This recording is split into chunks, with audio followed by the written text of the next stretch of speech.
हाँ जी, तो स्टूडेंट्स ये रही हमारी प्रॉब्लम नंबर 9.1 यानी कि चैप्टर ऑफ डिज़ाइन विया रूट लोकस। ठीक है जी। तो यहाँ पे हम सीखेंगे कि कैसे हम क्या कंट्रोलर्स को डिज़ाइन कर सकते हैं रूट लोकस की मदद से। तो लिहाजा देखें, हमें क्वेश्चन दिया गया problem 9.1, the open loop transfer function of a control system is given by K G S H of S is equal to K over S into S plus one into S plus four. ठीक है जी। तो ये हमें दिया गया है यहाँ पे ओपन लूप का ट्रांसफ़र फंक्शन, और आगे वो कहता है कि ऑब्टेन करें जी गेन के नॉट ऑफ प्रोपोर्शनल कंट्रोलर। बच्चों ये प्रोपोर्शनल कंट्रोलर है, मतलब इसमें हम सिर्फ पोजीशन कांस्टेंट को फाइंड आउट करेंगे, केपी को फाइंड आउट करेंगे। यहाँ पे असल में हम प्रोपोर्शनल कंट्रोलर डिज़ाइन कर रहे हैं। ठीक है। तो वो कहता है सच डैट के यहाँ तक कि आपको दिया गया है डैम्पिंग रेशियो क्लोज लूप के अंदर कितना 0.6। अब ये डैम्पिंग रेशियो क्या होती है, आप सबको पता होना चाहिए, ये जीटा होता है। जिस किसी को नहीं पता वो अपनी ये गलत फहमी दूर कर दे। अगर उसके पास ये कह ले नॉलेज नहीं है कि ये जीटा को डैम्पिंग रेशियो कहा जाता, तो वो चैप्टर 4 को सही तरीके से स्टडी नहीं करके आया। आगे लिखा हुआ है बच्चों, वो कह रहा है ऑब्टेन करें रूट लोकस को, आपने रूट लोकस को हासिल करना है। वो ये कह रहा है बच्चों ज़्यादातर ना प्रोपोर्शनल का जब प्रोपोर्शनल कंट्रोलर होता है उसी में हमें रूट लोकस को डिज़ाइन करना पड़ता है। ओवरऑल उसको पूरा कह लें हमने ड्रा करना होता है। तो ये सारा मैंने चैप्टर 8 के अंदर आपको स्टडी करवाया है, फिर भी मैं आपको यहाँ पे उसका हर एक पार्ट करवाऊँगा, बट ये है कि वो टच करवाया जाएगा बस, तो उसको एक्सप्लेन करने नहीं बैठूंगा मैं, सिर्फ टच करवाऊंगा। ठीक है। ये मैं प्रीवियस लेक्चर में कह चुका हूँ। तो अभी मेरे पास दूसरा रजिस्टर अवेलेबल है, वहाँ पे पहले हम इसकी स्पेसिफिकेशंस निकालेंगे रूट लोकस की, क्योंकि यहाँ पे हमने बस उसको रूट लोकस देना है ड्रा करके, क्योंकि उसने ये नहीं कहा कि हमें रूट लोकस का एक एक हिस्सा निकाल के बताओ यहाँ पे कि क्या है। उसने बोला बस हमें रूट लोकस चाहिए। ठीक है। रूट लोकस को हम इसके अकॉर्डिंग स्पेसिफिकेशंस के अकॉर्डिंग यहाँ पे फाइंड आउट करेंगे। मेरे पास सेकंड रजिस्टर अवेलेबल है, वहाँ पे हम इन स्पेसिफिकेशंस के ऊपर इसको डिज़ाइन करते हैं। तो देखो बच्चों, सबसे पहले नंबर पे हम पोल्स देखेंगे और जीरोस देखेंगे। यहाँ पे कितने पोल्स हैं और कितने जीरोस हैं। यहाँ पे नंबर ऑफ पोल्स तो बच्चों है, लेकिन नंबर ऑफ जीरोस यहाँ पे कोई भी नहीं एग्जिस्ट करता। अब इससे पहले मैं इसको ड्रा कर चुका हूँ, मैं आपको उसकी एक झलक दिखाता हूँ। ये देखो, मैं इसको ऑलरेडी क्या कर चुका हूँ, डिज़ाइन कर चुका हूँ, बट आपके लिए फिर से करूँगा ताकि आपको वीडियो में समझ भी आए। अब इसी के नीचे यार स्पेसिफिकेशंस निकालते हैं। मेरे पास यहाँ पे जगह अवेलेबल है, तो मेरे पास देखें है क्या फंक्शन के जी एफ, आपको वो जो दिया गया हुआ था आपके सामने, G F S H of S is equal to K divided by S into S plus one S plus four. सबसे पहला बच्चों, जब भी आपको चैप्टर 9 में जब आप आ जाए ना डिज़ाइन के चैप्टर में, सबसे पहला काम आपने ये करना है कि आपने ना इन नंबर्स को, ये जो आपके सामने S into S plus one और एस प्लस फोर, इन नंबर्स को मल्टीप्लिकेशन दे देनी है। ठीक है। कि ये होल टर्मिनल क्या बनता है। देखो, एस को जब मैं एस प्लस वन से ज़रब दूंगा, ये आ जाएगा एस से मल्टीप्लाई हुआ स्केयर आ गया, प्लस वन से मल्टीप्लाई हुआ एस आ गया। ठीक है। ये टर्म बन गई। ये सारा आपका रफ अमल है, आप इसको साइड पे कर लीजिएगा पेपर में, पेपर के बैक साइड पे जाके। ठीक है। अब देखें यहाँ पे हम इन दोनों को मल्टीप्लाई करवाएंगे, ये आ जाएगा S cube plus 4s square, और ये एक और एस स्केयर मिलेगा, तो ये 5s स्केयर बन चुका होगा। और बाकी एट द लास्ट मेरे पास बच्चों जो नंबर में रह जाएगा ना, वो 4s होगा, 4s ये मेरे पास आएगा। ठीक है। ये होल टर्म आपके बटे में है, मैंने इनको मल्टीप्लाई करके एक नंबर ढूंढ लिया जो बनता है। ये बस हमने आपको एज आ कह रहे जस्ट बताने के लिए किया। अब सबसे पहले हमने डिटेक्ट करना है बच्चों नंबर ऑफ पोल्स और नंबर ऑफ जीरोस कहाँ पे है। नंबर ऑफ जीरोस है ही कोई नहीं। ठीक है। It does not exist, it is a empty set, यानी कि ये है ही कोई। नंबर ऑफ जीरोस यहाँ पे एग्जिस्ट करते हैं। देखो, कोई ऐसी वैल्यू है इसकी जो मैं पुट करूँ और ये मेरे पास गेन जीरो हो जाए, नहीं, कोई वैल्यू नहीं है। अब मैं नंबर ऑफ पोल्स की बात करूँ तो देखो, नंबर ऑफ पोल्स यानी कि कोई ऐसी वैल्यू है इसकी जो मैं पुट करूँ जिससे मुझे यहाँ पे इन्फिनिटी आंसर मिले। तो देखो बच्चों, इसकी जगह अगर मैं जीरो पुट करता हूँ, इसकी वैल्यू जीरो पुट करता हूँ, बटे में आ जाएगा zero, k over zero is equal to infinity, something divided by zero is called infinity. तो दैट्स व्हाई जीरो के ऊपर मेरा पोल बनता है, एक मुझे पोल मिल गया। दूसरा पोल मेरा -1 पे बनता है। देखो, एस की वैल्यू अगर मैं -1 पुट करूं तो ये होल टर्म ये जीरो होगी, ये सबको जीरो करेगी, के ओवर जीरो आ जाएगा फिर से, तो ये -1 पे बनता है पोल, -4 पे बनता है। तो नंबर ऑफ पोल्स हमारे पास कितने हैं बच्चों, 3। ओके हो गया, ये जीरो है। अब सेकंड स्टेप क्या होता है रूट लोकस को ड्रा करने का। सेकंड स्टेप आपको याद हो तो वो हमारा यहाँ पे इसके साथ छेड़छानी करना होता है, तो उसको भी हम कह लें एक साइड पे करते हैं। सेकंड स्टेप की बजाय हम थर्ड स्टेप करते हैं। थर्ड स्टेप में हमने बच्चों सेंट्रॉइड निकालना होता है और असिम्पटोट्स। सेंट्रॉइड का क्या फार्मूला था बच्चों, सेंट्रॉइड को सिग्मा से मेंशन करते हैं, सिग्मा डी, और इसका फार्मूला होता है product of poles length minus product of, ये प्रोडक्ट का साइन यार ये सीधा ट्री होता है, मैं ना गलती से ये इसको पाई लिख रहा हूँ, मुझे इस ये ना आपने अपनी गलती ठीक कर लेनी है। पोल्स मैं फिर से लिख गया हूँ, यहाँ पे आएगा ज़ीरोज़ लेंथ, ठीक है बच्चों, zeros length divided by number of poles minus number of zeros, number of poles minus number of zeros. तो ये बच्चों इसका फार्मूला, इतना डीप में जाके थोड़ा बहुत तो डीप जा ही रहा हूँ, टच देने का यही मेरा मतलब है। फार्मूले सारे बताऊँगा लेकिन अप्लाई करना आपका काम है, क्योंकि कुछ आगे जाके लंबे प्रोसीजर भी होते हैं। अब इसमें देखें हमारे पास पोल्स लेंथ की प्रोडक्ट लेनी है, यानी कि हर एक पोल लिखना है। तो पोल कहाँ कहाँ पे है देखो ज़रा गौर करो, ये कोई गलती तो नहीं हो रही मुझसे, एक मिनट रुकिएगा, सॉरी बच्चों एक मिस्टेक हो रही है मुझसे ये फार्मूले अप्लाई करने में। देखें मुझे मैंने किया हुआ है, डैट्स वाई मुझे ये पता चल गया। ये प्रोडक्ट नहीं होता इसमें, ये सिग्मा के फार्मूले में, यानी कि ये सेंट्रॉयड का फार्मूला, इसमें प्रोडक्ट नहीं होता, इसमें होता है सम ऑफ, जिसको सिग्मा से प्रेजेंट करते हैं। सिग्मा मींस, हाँ मैंने ये यार बताया था, देखिए आप मेरे जहन में ये भी बात आ गई, मैंने आपको ये चीज़ बताई थी। आप इसका फार्मूला इस तरह से याद रख सकते हो, यानी कि इसके ऊपर सिग्मा आएगा, यानी कि सम ऑफ आएगा, क्योंकि ये सिग्मा का साइन, इसको भी सिग्मा कहा जाता है, ये भी सिग्मा ही होता है। तो लिहाजा आप इस तरह से याद रख सकते हो, sigma means sum of poles length minus sum of zeros length. Sigma s से स्टार्ट होता है, ये भी मैंने कहा था, सिग्मा एस से स्टार्ट होता है, तो सम भी एस से स्टार्ट हो सकता है। इस तरह से आप इसको याद रख सकते हो। तो लिहाजा सम ऑफ पोल्स लेंथ, बच्चों कौन कौन सी पोल्स लेंथ है, 0 है, फिर -1 -4, ये सारी सम ही होगी ना, यानी कि इन सबको जमा कर दिया, साइन अपने साथ उनके अपने अपने ही आएंगे, सेंटर में minus sum of zeros length, zeros length है ही 0, यानी है ही कोई नहीं, कहीं पे भी नहीं है, तो 0 आ जाएगा उसकी जगह। बटे में नंबर ऑफ पोल्स बच्चों कितने हैं, 3 है, माइनस नंबर ऑफ जीरोज कितने हैं, 0। तो देखो ये क्या आ गया, -5/3। तो -5/3 आप कैलकुलेटर पे कैलकुलेट कर सकते हैं, ये बनता है -1.333, या सॉरी 67, हाँ -1.67 बनता है ये। तो सेंट्रॉयड निकला। अब ये सिम्टोड्स निकालने का मतलब होता है, यानी कि इनके एंगल्स निकालना, ये किस किस तरफ मतलब कि ये जाएंगे, लीड करेंगे। तो मैं आपको बताता हूँ, थीटा निकालने का बच्चों ये फार्मूला होता है, थीटा डी, जो असल जनरल फार्मूला होता है वो ये होता है 2k+1 होल के साथ पाई होता है, और बटे में होता है बच्चों वही चीज़, यानी कि number of poles minus number of zeros.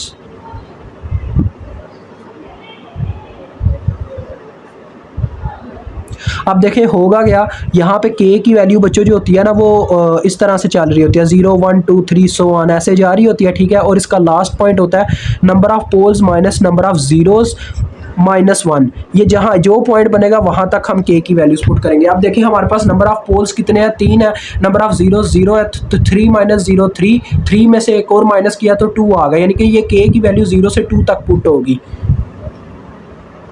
1 और 2।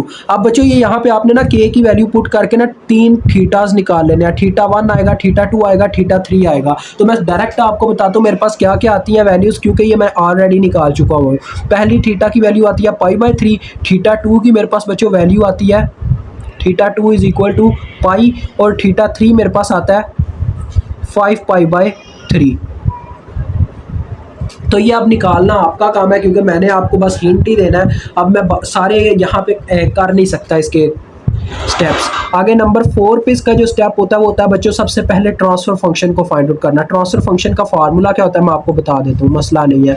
इसका फार्मूला होता है 1 क्या था अपना, kg s h(s) divided by 1 + kg(s) h(s), ये बच्चों इसका फार्मूला होता है, ठीक है। h(s) यूनिट ही असल में पाया जाता है इसमें जितने भी अपने पास यानी कि ये जो क्लोज लूप होते हैं, तो h(s) की वैल्यू 1 होती है। बाकी आप इतने इसके ऊपर अप्लाई करना होता है। देखिए kg(s) h(s) हमें जो दिया गया था वो ये था, तो ये मैं यहाँ पे पुट कर देता हूँ, k डिवाइडेड बाय मेरे पास क्या आ गया बच्चों, इसको आपने इसी फॉर्म में रहने देना अभी, s × s + 1 और साथ में आ गया s + 4 बटे में अगर मैं पुट करता हूँ तो मेरे पास क्या आ गया 1 + k divided by s × s + 1 s + 4। अब मैं देखें बटे में क्या ले सकता हूँ, एलसीएम ले सकता हूँ, यही काम हमने करना है। तो ऊपर है k/s × s + 1 s + 4 divided by, अब देखें बटे में जब मैं एलसीएम लूँगा मेरे पास आ जाएगा LCM S into S plus one S plus four, ठीक है जी। और यहाँ पे वन के नीचे कुछ नहीं है तो इन्होंने ऊपर जाके मल्टीप्लाई होना, जो कि हमने मल्टीप्लिकेशन करके रखी हुई है वो पुट करेंगे। एस क्यूब आ जाएगा प्लस 5s स्क्वायर आ जाएगा प्लस 4s आ जाएगा, और के अपनी जगह पे एज इट एज आ जाएगा। एलसीएम से कट जाएगा और ये के ओवर दिस टर्म आ जाएगी, ठीक है। अब ये हमें जो टर्म मिली है इसी का हम इस्तेमाल करेंगे, जो बच्चों आपको याद होगा हम इसका इस्तेमाल करते होते हैं दो तरह से, हम बच्चों इसका इस्तेमाल करते हैं जैसा कि आपको याद हो। सबसे पहले नंबर पे हम इसका के का डेरिवेटिव लेके इज इक्वल टू 0 रखते हैं, तो उससे हमें एक पॉइंट मिलता है। देखें मैं आपके सामने निकालने लगा हूँ, वो पॉइंट हमें बताएगा कि हमारा जो रूट लोकस है कहाँ से वो फ्लो अप करेगा। तो ये आपके पास वो फार्मूला होता है d k over d s is equal to 0, ये आपके पास फार्मूला होता है। तो यहाँ पे अगर बच्चों देखा जाए हमें के की अगर इक्वेशन बनानी हो, ये जो बटे है बटे में से हम के की इक्वेशन बनाना चाहें तो कैसे बना सकते हैं, ज़रा गौर कीजिएगा बच्चों। जैसा कि आप जानते हो ये जो पोलिनोमियल की इक्वेशन होती है, ये बटे में जो मतलब कि हमारे पास डिनोमिनेटर होता है इसको हम पोलिनोमियल के नाम से जानते हैं। चैप्टर 8 में मैंने ये आपको स्टडी करवाया था, या चैप्टर 7 में, चैप्टर 6 में, जहाँ पे हमने रूट लोकस को स्टडी किया था हार्वेस्ट के अंदर। तो वहाँ पे देखें ये हम पोलिनोमियल के नाम से जानते थे इस टर्म को, S cube plus 5s square plus 4s plus के। अगर बच्चों इसको मैं इज इक्वल टू 0 के पुट करता हूँ और फिर मैं के की इक्वेशन बनाना चाहूँ तो देखो क्या होगा, के एक साइड पे चला जाएगा और ये सारे माइनस में आ जाएंगे, ठीक है। यानी कि ये आ जाएगा, देखो के की यहाँ से अगर मैं इक्वेशन बनाता हूँ पी ऑफ एस आप समझे 0 है, तो के यहीं पे रह गया, बाकी ये सारी टर्म्स उठ के दूसरी जानब चलेगी। तो ये ऐसे ही उधर जाके ये सारी टर्म ने माइनस होना है, तो मैं माइनस कॉमन लेके इनको ऐसे पॉजिटिव में ही लिख सकता हूँ, 5s स्क्वायर प्लस 4s, ठीक है। अब दूसरे नंबर पे मुझे इनका डेरिवेटिव लेके इसमें पुट करना है, तो डेरिवेटिव देखे मैं लेता हूँ अब इस टर्म का, देखो माइनस पीछे हट जाएगा, माइनस पीछे हट गया और डेरिवेटिव मेरे पास आ गया किस टर्म का, ये जो अंदर लिखी हुई है s cube plus 5s square plus 4s is equal to 0। तो देखो होगा क्या, ज़रा गौर करना, माइनस को मैं ख़त्म कर देता हूँ तो डायरेक्ट, नहीं तो कई उस्ताद क्या करवाते हैं इस माइनस को साथ साथ लेके चलवाते हैं और बच्चा कंफ्यूज रहता है। देखो इसका डेरिवेटिव क्या आएगा 3s स्क्वायर, इतना आप कर सकते हो यार। अब मैं इसको डीपली नहीं जाके बता सकता इसका डेरिवेटिव कैसे आता है, ये मैथ है, ये मैथ आपका करना आपका अपना काम है। अब ये आपके पास आ गया, अब आप इसके ऊपर बच्चों क्वाड्रेंटल इक्वेशन लगाओ, या आप इसका यानी कि कंप्लीट स्क्वायर रूट वाला फार्मूला अप्लाई करो। इसके रूट्स आपने फाइंड आउट करने हैं, तो मैं आपको बताता हूँ इसके रूट्स आते हैं क्या हैं, क्योंकि मैंने ये ऑलरेडी फाइंड आउट कर रखे हुए हैं। तो बच्चों इनकी जो मेरे पास वैल्यूज़ आती है ना 3s square plus 10s plus 4 की, वो मेरे पास आती है यहाँ पे s इज़ इक्वल टू, ज़रा गौर कीजिएगा, तो ये बच्चों मेरे पास दो रूट्स आ जाते हैं -0.46 और -2.87। एक तो ये स्टेप हो गया। अब ये स्टेप कंप्लीट नहीं हुआ, हमने इसमें से चूज़ करना होता है कौन सा रूट हमारे काम का, आपको पता ही है। पांचवा स्टेप हम डायरेक्ट इसके बाद मूव कर देते हैं क्योंकि वो लास्ट स्टेप होता है। तो उसमें आपको पता है सारा जो चक्कर होता है वो होता है रूट हार्वेस्ट टेबल का। तो वो आपने टेबल खुद से यार उसको सॉल्व करना है, क्योंकि वो मैं ऑलरेडी बता चुका हूँ। उससे हमें असल में जे ओमेगा एक्सिस के ऊपर क्या हमारी वैल्यू होने वाली है वो पता चलती है, जो कि आपको मैं अभी बता देता हूँ। मेरे पास वो वैल्यू आती होती है बच्चों 2j, ठीक है जी, वो मेरे पास 2 आती है। मैं फिर भी वेरीफाई कर लेता हूँ। तो आपको बच्चों हिंट लाजमी दूंगा, असल में आपने पता क्या करना है, रूट हार्वेस्ट टेबल में ये वाली इक्वेशन इस्तेमाल करनी है जो आपके बटे में आई हुई थी। ट्रांसफर फंक्शन से ही आपका चौथा पांचवा दोनों स्टेप होंगे। आपने पोलिनोमियल वाली इक्वेशन को रूट हार्वेस्ट टेबल में सेट करना है, और मैंने यहाँ पे ये सॉल्व भी किया, आपको बता दो। देखें हमारे पास इक्वेशन थी s क्यूब प्लस 4s का स्क्वायर तो नहीं था, ये हमारे पास था 4s सिर्फ। पी ऑफ एस आपके पास आई थी यार, क्योंकि ये इस तरह से लिखी हुई है ना, तो इस वजह से हुई है गलती। S cube plus 5s square plus 4s plus के, ये आपके पास पोलिनोमियल में आया हुआ है, यानी कि बटे में आया हुआ है। इसको आपने रूट हार्वेस्ट टेबल में पुट किया, इस तरह से आपके पास कुछ कंडीशंस बनेगी। देखें आपने इसमें से ना सबसे वो वाली इक्वेशन लेनी है जिसमें आप के की वैल्यू निकाल सको। यहाँ पे तो के डायरेक्ट ही 0 के इक्वल आ रहा है, यहाँ पे तो आप ले ही नहीं सकते, यानी कि एस इसके साथ पाया नहीं जाएगा। आप यहाँ पे ये कर सकते हो, देखो 20 minus k divided by 5 is equal to 0। तो देखो क्या होगा 20 माइनस के, ठीक है बच्चों, divided by 5 is equal to 0। आपने एस वाले लेवल पे जो इक्वेशन आई है उसका इस्तेमाल कर लेना करना है यहाँ के को फाइंड आउट करने के लिए। देखिए 5 0 से मल्टीप्लाई होकर 0 हो गया, तो माइनस के 20 इज इक्वल टू 0। के उधर जाके प्लस हुआ तो के इज इक्वल टू 20 आया। मैंने के की मदद से असल में एस के रूट्स निकालने थे, तो मैंने फिर एस स्क्वायर की डिग्री में ये पुट की है। एस स्क्वायर की डिग्री में देखो मेरे पास इक्वेशन थी 5s square plus k is equal to 0। 5s square plus k is equal to 0। K की वैल्यू पुट टू 20, तो देखें यहाँ पे एस स्क्वायर रह गया हुआ 20, दूसरी जानिब जाके -20 और डिवाइडेड बाय 5 आ गया हुआ है। तो ये आ जाएगा देखो एस का square is equal to -4। Under root दोनों तरफ अगर अप्लाई करता हूँ तो मेरे पास एस की वैल्यूज आ जाएंगी +-2j, क्योंकि 4 का आएगा 2 और ये अंडर रूट -1 आयोटा होता है, तो ये आपके पास एस के रूट्स आ जाएंगे। ठीक है, तो यही आपका बच्चों वाई एक्सिस पे रूट लोकस को मेंशन आउट करता है। तो देखिए यहाँ पे भी आपने एस निकाल लिया +-2j।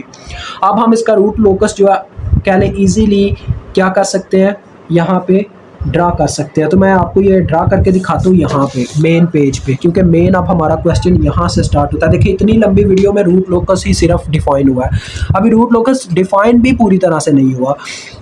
तो बच्चों आपने ना रूट लोकस जब भी ड्रा करना है ना, आपने क्या करना है, सिंपली एक कह लें ग्राफ पेपर की तरह ना अपने सेट कर लेना अपनी रजिस्टर को। ठीक है, अब 2j से मैक्सिमम वैल्यू तो हो नहीं सकती। ठीक है, लिहाजा इसका मतलब वाई एक्सिस में मुझे 2j तक ऊपर रखना है। यानी कि ये देखो मैं क्या करता हूँ बच्चों 0.5 का फासला रखूँगा। ठीक है, अपनी मर्जी होती है वैसे। ये देखो 0.5, ये हाफ हो गया, ये 1 हो गया, ये 1.5, ये 2 पूरा हो गया, यानी कि पॉजिटिव 2j हो गया। मुझे नेगेटिव 2j पे जाना है, तो लिहाजा नीचे भी मैं 4 यानी कि डब्बे लूँगा, 1 2 3 और ये 4, ये आपके पास बन गया। ठीक है, यानी ये लाइंस यहाँ पे डिटेक्ट कर रही हैं वाई की क्या क्या वैल्यू है। अब एक्स एक्सिस की बात करो तो एक्स एक्सिस आप यार यहाँ पे मेंशन आउट नहीं कर सकते।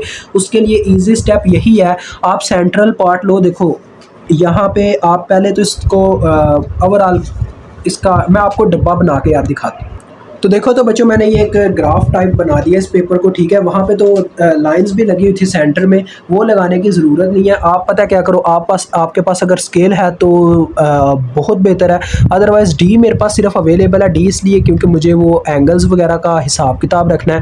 तो देखें यहाँ पे आप 0.5 अगर आपने वाई एक्सिस को 0.5 के लिहाज से डिस्ट्रीब्यूट किया ना, देखें मैंने वाई एक्सिस को उसी तरह से डिस्ट्रीब्यूट कर दिया उसकी वैल्यूज़ को। ठीक है, तो एक्स एक्सिस को भी 0.5 पे रखें, यानी कि पहले ये आपके पास आ जाएगा -0.5, क्योंकि हमारे पास -x एक्सिस पे बच्चों वैल्यूज़ होती हैं, आप सब जानते हैं। -1 -1.5 -2 -2.5 फिर -3 आ जाएगा, फिर -3.5। बस ये बच्चों प्रोपोर्शनल कांस्टेंट में इतना ज़्यादा कह लें झंझट है, बाकी सब इजी हैं, उसमें ये रूट लोकस का चक्कर नहीं है। -4.5 -5 -5.5 एंड सो ऑन यार, ये ऐसे ही चलता रहेगा। -6 -6.5 एंड इसको हम कह देते हैं यार -7। ठीक है, इस पॉइंट को अब देखें, मुझे पहले रूट लोकस को ड्रा करना है। तो सबसे पहला पॉइंट था हमारा कि हमने पोल्स और ज़ीरोस को डिटेक्ट करके मेंशन आउट करना होता है अपने पेपर में। तो मैं यहाँ पे इस्तेमाल करना चाहूँगा रुके ब्लैक बॉल पॉइंट का, ताकि कुछ हमें शो भी हो। तो देखो तो बच्चों ये सारा डाटा मैंने यहाँ पे लिख के रखा हुआ रहा फॉर्मल में। सबसे पहले नंबर पे मुझे ज़ीरोज़ और पोल्स को डिटेक्ट करना है। ज़ीरो है ही कोई नहीं, इसका मतलब मुझे बस पोल्स यहाँ पे ड्रा करने हैं। तो एक 0 पे लगाऊँ, एक -1 पे, एक -4 पे। तो क्रॉस के साथ आपको पता है हम मेंशन करते हैं 0 के ऊपर, ये आ गया इसका पहला पोल। ठीक है, उसके बाद -1 के ऊपर, उसके बाद -4 के ऊपर, ये तीनों हमने पोल डिटेक्ट कर लिए। ठीक हो गया जी, पहला स्टेप। दूसरा स्टेप जो मैंने वहाँ पे नहीं था किया, आपको बोला था करेंगे ज़रूर लेकिन अभी यहाँ पे नहीं कर सकते, वो ये था बच्चों कि दूसरे स्टेप में, सेकंड स्टेप में हमने ये करना होता है कि हमने इनको कट ऑफ करना होता है पीसेस में। जो बच्चों ऑड नंबर ऑफ पोल्स होते हैं ना, उनके लेफ्ट साइड पे आपने लाइन खींचनी होती है इवन को छोड़ के। ठीक है, ऑड नंबर ऑफ पोल्स, ये देखो ऑड नंबर पे पड़ा हुआ है, पहला दूसरा तीसरा, ऐसे कह रहा हूँ। ये पहले नंबर पे है तो इसके लेफ्ट साइड पे आपने लाइन खींच देनी है नेक्स्ट पोल या नेक्स्ट 0 तक, ये तरीकाकार होता है ऐसे। ठीक है, अब ये इवन नंबर पे है, इसको छोड़ देना है। अब इसके भी ऐसे ही आपने लेफ्ट साइड पे एक लाइन खींच देनी है। ओके हो गया, डन हो गया। अब थर्ड स्टेप, सेंट्रॉइड को डिटेक्ट करना। जिसका पहला पॉइंट था, और सेंट्रॉइड हमारा आपको याद है -1.67 आया था, तो ये यहाँ कहीं पे बनता होगा, उसको बस आपने ऐसे डॉट के साथ मेंशन कर देना है, ठीक है। और उसको आप चाहो तो सिग्मा डी लिख सकते हो, ना लिखो तो ज़्यादा बेटर है, ऐसे ही छोड़ दो, ठीक है। बस आपने ये पॉइंट लगाना है। अभी हमने पॉइंट लगाया कि वो मैं आपको बताता हूँ। सेंट्रॉइड से ही बच्चों आपने θ1 θ2 सारे एंगल निकाल के दिखाने होते हैं। अब देखें, हमारे पास जो एंगल आया था θ1 आया था π/3, इसी सेंट्रॉइड के पॉइंट से आपने उनको सबको एक वैल्यू के थ्रू निकालना। देखें, ये सेंट्रॉइड वो पॉइंट है जहां से हमारे एंगल्स का व्यू ऑफ पॉइंट जाएगा। अब देखें, सबसे पहले नंबर पे आपको बता रहा हूँ, जैसे कि देखें तो बहुत हो गया। सबसे पहले नंबर पे था π/3 जो कि 60 डिग्री होता है। 60 डिग्री ये मेरे पास बन रहा है डी के अंदर। अब परफेक्टली आपको डी से समझा रहा हूँ, अभी आपको समझ ना आए तो यार ये अब आपके अपने अंदर फॉल्ट है, मेरा कोई फॉल्ट नहीं है। उसके बाद एक था आपके पास 180 डिग्री का, ठीक है। 180 डिग्री मुझे डी घुमा के देखना पड़ेगा, तो 180 डिग्री बनता है इसी लाइन पे, ठीक है। इस तरफ जाएगा एक एंगल हमारा, इस साइड पे। तो आपको शो करवाने के लिए मुझे बच्चों इस लाइन से थोड़ा ऊपर लाइंस लगानी पड़ेगी, डॉटेड फॉर्म में एक लाइन लगानी होती है। और उसके बाद ना एक 300 डिग्री है बच्चों, आपको बताता चलूँ, 300 डिग्री, वो भी आपको डी को जब ऐसे रखोगे तो पता चलेगा 300 डिग्री बनता कहाँ पे है। अब आपको एक चीज़ बताता चलूँ, 300 डिग्री असल में बच्चों अब वैसे तो आपको पता नहीं चल पाएगा क्योंकि ये डी मेरे पास हाफ है, ठीक है। हाफ मतलब कि इसका पूरा ऐसे सर्कल अगर बनाया जाए ना डी का, तब ये मेरे पास 300 डिग्री होगा। तो लिहाजा मैं ये देखें, मैं आपको एक चीज़ समझाता हूँ। 180 डिग्री, 180 में 90 जमा किया 270 डिग्री हो गया, 270 डिग्री। और साथ में देखो 270 डिग्री में जब 30 जमा करूंगा तो मेरे पास क्या आ जाएगा, ये देखो 80 जमा किया तो मेरे पास 280 बन गया। 70 यानी 70 पे गया तो 290 बन गया, 60 पे गया तो पूरा 300 डिग्री हो गया। यानी कि 300 डिग्री यहाँ पे बनता होगा अगर आपके पास पूरी वो स्क्वायर ऐसे मतलब सर्कल फॉर्म में डी हो। अब मैं इन सबको ना ड्रा करूँगा बच्चों, जैसे ये ड्रा करने हैं। देखिए ऐसे आपने ना इनकी जानिब लाइंस खींच देनी है डॉटेड फॉर्म में, ठीक है, ऐसे ही इसकी तरफ। अब ये आपने ऐसे कह लें लंबा खींचना होता है, इनको दूर दूर तक पहुंचाना होता है, क्योंकि ये हमारा डिटेक्टेबल पॉइंट होता है कि हमारे एंगल यहाँ तक निकलेंगे, ठीक है, break in break away point से। तो ये आपने लंबे लंबे खींच देने होते हैं अकॉर्डिंग टू योर डिटेक्टिंग। तो एक आपका 180 डिग्री पे था, तो देखो ये 180 डिग्री की तरफ मैंने खींच दिया। ये आपको शो आउट करवाने के लिए थोड़ा ऊपर रख के खींच रहा हूँ, नहीं तो बच्चों ये मेन लाइन के ऊपर ही खींचा जाता है। मतलब ये मेन लाइन पे लाइन चल रही है, डॉटेड लाइन से आपने मेंशन करना होता है सेंट्रॉइड के थीटास को। ये आपका थर्ड स्टेप डन हो गया रूट लोकस का। फोर्थ स्टेप की बात करूं, ट्रांसफर फंक्शन से आपने यहाँ से एस की वैल्यू निकाली थी, तो देखो दो वैल्यूज आई थी, एक थी -0.46 और एक थी -2.87।